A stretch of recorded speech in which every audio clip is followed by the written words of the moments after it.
বিভিন্ন পণ্ডিত ব্যক্তিদের সঙ্গে কাজ করেছো। ইংলিশে তর্জমা করলে যাকে আমরা স্টল ওয়ার্ড বলি, তার মধ্যে একজন হচ্ছে ভূপেন হাজারিকা। বিপি সিং এসেছিলেন, ন্যাশনাল কনক্লেভের জ্যোতি বসু ছিলেন, বিশাল ব্যাপার। হেমাঙ্গদা শৈলী যদি মানে কলকাতা এসেছেন, হ্যাঁ, বম্বে থেকে চলে এসেছেন, তখন হেমাঙ্গদাকে বললেন যে আপনার গান আমি রেকর্ড করবো।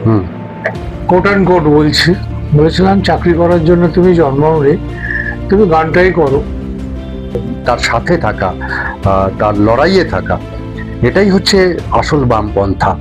আমরা সেই কারণে আমরা স্বামীকেও কমরেড বলি, এবং এই কমরেড মানে যে অ্যাকচুয়ালি সিপিএম পার্টি করা নয়, এবং কমরেড মানে যে সাথী। মানুষের জন্য